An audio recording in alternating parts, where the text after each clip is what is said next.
you've got an idea, go and speak to somebody. Go and find a trusted person within that ecosystem. It could be anyone.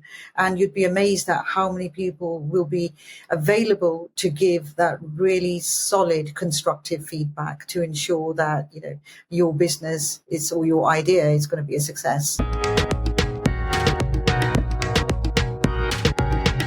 To help us, we have an expert with us today, Narinder Patti, who's a Senior Account Director at Google Cloud, specializing in fintech. She's also the founder of Google Women in Fintech. She's had a long career throughout the ecosystem, doing many incredible things, including founding a startup herself. We hope you enjoy this episode. I'm Amma from the Bay HQ, and this podcast is powered by HSBC Innovation Banking. So great to have you on today. Obviously, you're part of the ecosystem yourself at Google, and you're doing incredible work there. But when founders should be thinking about the ecosystem and what that means, what are the main players? Like who should they be thinking about? So that's a great question, Amar, and it's a pleasure to be talking to you as well. So there's many different parts of the ecosystem when we think about it. So from very early stage, it could be your venture capitalist, who's giving you that investment, to where are you doing your research in terms of universities, or which methods are you using for your research, and then going on more towards the tech partners, then your branding, etc., and then having some sponsors from some traditional firms that will really help elevate you up. So it's really about a collection of people that are going to help you, number one, launch and then scale your business. That's the way I would look at the ecosystem. And when should people think about this, right? When's the right time to start looking at the ecosystem? Do you need to spend some time yourself first? Like, I know many founders, for example, they have this attitude of like that lone wolf of we need to just do this all ourselves. And often they'll miss out on great opportunities. So when should people start thinking about this? So in my experience, so we deal with a lot of sort of early stage startups. So there's people, lone wolves, will get their head down. They'll create a prototype and be really excited about it. Oh, no, I've got this new idea. It's on my phone. Hey, look at this app. And whereas you get others who will have an idea, it's stemming in their brain, then they'll go and have a coffee with someone. Hey, I've got this idea. What do you think? Do you think it's going to work, or do you think it's not going to work? I think that is really powerful. You've got an idea, go and speak to somebody. Go and find a trusted person within that ecosystem. It could be anyone. And you'd be amazed at how many people will be available to give that really solid, constructive feedback to ensure that, your business is, or your idea is going to be a success. And obviously you must get a lot of this yourself, right? People reaching out to you. What's the best approach people should take? Like, how do they make sure that they do it in both a respectful way and a way that enables them to grow their business and learn more? So the number one thing that I normally get is on LinkedIn, can you get me a job? That doesn't normally get you a response from me. So I'd say reach out on LinkedIn and be really authentic. Give the reason why you're reaching out and what you're looking to get out of the reach out. Like, do you want to have a coffee? Do you want to get some ideas or some really valued feedback? I personally will always respond to that. And I'd recommend anybody who wants to reach out to not just a person, such as myself in Google, but anybody else that you see as a mentor. So it might be somebody in the retail industry. It might be somebody in a government official. Have a look at, number one, what your message is, how you're going to approach them, and what are you offering them in return for their time. And would you be able to give any examples of companies that you think did this really well, where obviously you worked with so many startups and they were able to build those connections that really then enable them to grow faster and to make a bigger impact? Yeah, so I'd say I've got a great example of one of those. So there's a CTO that I know who worked for a BNPL company, and the BNPL company unfortunately went through a little bit of a hard time. Most startups or any company at whatever stage, not only startups, even the most largest enterprises go through, some amount of turbulence. And he was without a job. He continued to really leverage the network of connections that he had actually built. And through that, he met an investor, and Roll forward 6 months, nobody heard from him, and all of a sudden he came knocking on the door and said, hey, look, I got this new app. So he had this new idea, and it was a marketing app to give positive reviews, and he was targeting sort of university students to give positive reviews, and they would then get money in return for those after testing. So we helped him get early stage funding to really let him leverage the right technology to get that app launched. And fast forward 12 months, that app's actually been launched, and he's adding new functions and features to it. Yeah, it sounds really good. And I think one of the things that sometimes stops people reaching out about from the ecosystem and getting their support is, especially early stage founders, they're worried about somebody stealing their idea, or that, how do they trust people? And do you have any experience of this in terms of advising people of how they should go about those conversations? And should they be worried about that? Should they be worried that they talk to you and Google's going to steal their idea or something like that, right? Obviously, that's not going to happen. But how do you manage that, I guess, if there's like initial distrust where people are really kind of closed off? I think that's a great question, by the way. So trust works in two ways. You've got to be vulnerable enough to be able to accept that, you want to share your story, and be trusting of somebody else, and be open to feedback. And number two is the person that you're talking to. Do some research on them. Are they really a honorable, trustworthy person? In terms of stealing ideas and things, these are the sort of things that happen at a very high level in enterprise companies. At startup phase, I'd say there are so many startups that are launching and emerging. It's literally an emerging industry at the moment. Since COVID, especially, there's been a huge acceleration of digital native born businesses using technology, and there's a gap, right? There's a huge gap in our traditional systems, whether that's retail, whether that's banking. The pace of change for a traditional company is a lot longer. It can take up to 18 months for a regulated industry to take on a new product, to go through that change process. So it's a lot easier and faster for the traditional companies to take on a smaller new startup venture, plug that into their product, or their kind of like their features or whatever that they're offering, to ensure that they can accelerate their business. So it's a partnership, right? So you're helping the startup accelerate the growth of their business, and yet you're also filling that fundamental gap in your own solution or your go-to-market strategy, and getting a competitive edge. Yeah, absolutely. And looking at that too, so the startups, let's say they've been able to connect with somebody like you, they've been able to connect to the university. How do they go about trying to maintain that relationship? What kind of cadence should they be thinking about? Is it something which you need to try and meet them every week? Or how do you try to balance it out? Like, how should they think about, like, we want to keep a strong relationship here? What should they be doing?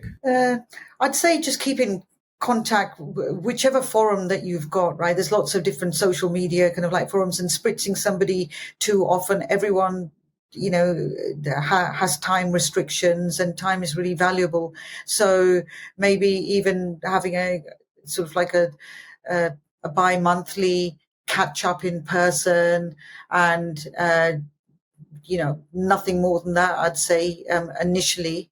And then as your kind of like your interaction grows with each other, becomes more meaningful, and you have a requirement in terms of, what next steps are, etc., then you can naturally, that progresses on and evolves to maybe like, sort of weekly, daily, as that engagement requires. But initially, I'd say just keep it kind of like bi-monthly. Is there any particular areas of like partnerships that you think are often overlooked, where startups can really gain a lot of value from, but maybe there's you don't see too many startups actually trying to create this kind of partnerships? Yeah.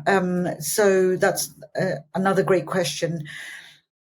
I'd say that really leverage the networks and the connections that you have, and don't be afraid to ask questions. So if we take, for example, in the BHQ event that was done at Google recently, there were so many people that I spoke to that had no idea that funding was available for them. And they had no idea that there was all this support ecosystem that was available, which is essentially the partner ecosystem that we have, right, as entrepreneurs. So ask those hard questions, and that will get you to the next step. So just go and leverage that network, and don't feel embarrassed. Don't feel like, oh, am I doing the right thing? Because if you don't take that first step and you don't ask, be risky, you won't know. What are some of the great questions that people have asked you at these kind of events? So some of the questions I get, some of the questions that I personally get asked are, how do we get technical support, or how do we get funding? I'm doing this with my company. I've got this idea. I don't know operationally how to elevate to the next level. Have you got some advice for us? So those are types of questions that I tend to get asked. We hope you're enjoying the episode so far.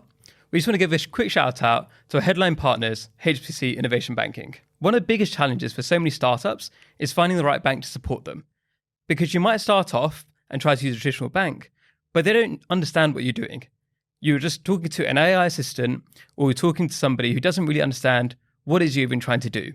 HSBC have got the team they've built out over years to make sure they understand what you're doing. They've got the deep sector expertise, and they can help connect you with the right people to make your dreams come true. So if you want to learn more, check out hsbcinnovationbanking.com. I guess it's all about showing humility, right? Because I'm guessing you experience the same thing where you go to a lot of events and everybody's trying to pitch you. They're trying to say how amazing they are. But if you show yourself as so amazing, then you don't really show that gap for, okay, this is something which I could potentially help with. And do you think that really helps, that attitude where people come to you with the idea that they can learn and grow, rather than coming at you with the idea of like, we're amazing? Yeah, I'd say that. So being humble and again, vulnerable is really key. You're more likely to get help if you're showing that you've got that humble approach. You can be a multi-billionaire, but if you're humble with it, if we look at Bill Gates, for instance, that's somebody that I worked with previously at Microsoft. He is such a humble person, right? Having had breakfast with him previously in the early start of my career, normal person to have a conversation with, versus if I look at Larry Ellison from Oracle, completely different ball game. So you're more likely to get an honest answer, and I'd say more recommendations for your business if you are humble. So I can give you some examples there. So when we do some of our events, or somebody tells me about, oh, I've got this app that I'm building, I want to launch this business type, I'm more likely to connect them with somebody who's got a need for their app or their business, if they are really humble and they show that they've got the need. But if you're going to show that, I'm so brilliant, I'm, making lots of money, and then why are you talking to us? And you mentioned as well about university partnerships. And I think, again, that's something which people don't necessarily think about that much, that there's actually a lot of support they potentially get there. Could you give any more details about that, about what kinds of things you've seen there? Yeah, absolutely. So if we look at university, so you go through your degree, there's PhD students, they're doing deep research. Then you've got the business schools who have that deep research, that deep industry level of connection and information. So reaching out to some of the business schools, such as a side business school in Oxford University or Nottingham University, I was with them last week, there is a whole ecosystem of academia that are just waiting for entrepreneurs to come and approach them so that they can help them. They're running some really great projects. They've got funding where they're creating sandboxes, and they want the entrepreneurs to go to them. So, getting that from the lens of an academic, where the research is already done, and applying that or injecting that research into your business model before you've launched, is going to help you have a more solid business as you launch and scale versus you going in. I know, I've done a little bit of research here, looked at some stats, and I'm going to launch my product and it's going to work, because chances are, come a year's time, you're going to come across a whole load of challenges and roadblocks where your technology doesn't work, it's not scalable, you've got performance issues, etc. So it's worth investing a little bit of time in that research to ensure that those foundational levels are really secure. Is there anything we haven't covered at the moment that you think is really important for founders to know when they're looking at partnerships that you'd love to use the opportunity to share and help them with? Yeah, I'd say don't be put off with the thinking that it's only me launching this company. Where do I get the skills from, etc., etc. So by talking to your partner ecosystem, there are resources available, throughout that journey, from the very early stage all the way through to when you're scaling for global expansion, etc. And there's funding opportunities available from all of the major cloud providers, I would assume. Google certainly have very rich funding programs available. We want to make the startups and entrepreneurs successful, because that is the future. So I'd say don't be afraid. Even if it's human resource that you need, there are companies out there who can inject those resources in to help bridge that initial gap that you might have. One of the challenges I think people have too is that it's quite difficult to know what resources are available. So if people are looking into this and they're like, okay, Google is a giant organization, how do they work out, or what's the best place for them maybe to go to find out what support they could get, or what kind of starting point do you think they should use? I'd say if you don't know anybody in Google, first of all, use the same metric that any kind of, if you're doing a bit of research for, in a university project that you would do. I would leverage LinkedIn, go onto LinkedIn, have a look at who works there, the location, what their role is, and find somebody that you might find that, is a little bit approachable. Reach out to them with your message and try and build that connection, or get to some events.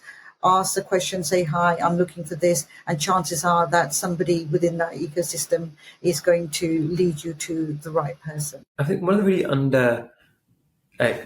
underestimated things too is about that consistency of, if you go to one event and you ask somebody a question, then they're in the middle of all these different things, right? If you keep going to those events, they're going to recognize you. They're going to come up and chat to you because they've seen you at the last event. And I think that's a huge part of how we built our relationship at the beginning of what we're doing too, is that because we go to so many events, we keep seeing the same people, and it makes it easier because then you've got a bit more of a rapport. Whereas sometimes I think people go to maybe one event, because they're new, they don't know anybody, then there's so much things going on. And then it's hard for them to necessarily make the individual connections. If you come again, then some of the same people are going to be there again. And you keep coming. And I think with something like Google, for example, I think that's a great thing because you guys have so many events on. There's actually quite a lot of opportunities and entry points for them to come and meet people like you. Yeah, absolutely. I agree with that. And consistency is key, right? So being persistent, being consistent at the startup of your journey is so important. So if we even look at it when we're looking for a job initially, we don't apply for one job and then say, okay, that's it, I give up. You go at it again and again and again. And that's the same with these events. When you're looking to build your network, and network is continuous, it's evolving, it's repeatable. So having that repeat kind of interaction with the ecosystem is so important. It's going to build the credibility. And you mentioned earlier, Amma, about how do you build the trust. That also builds the trust as well. Before we go into quick fire questions, what's exciting you most about this, right? So you obviously work with so many different startups. You're one of the people that helps in the ecosystem to help some of these founders build their dreams, right?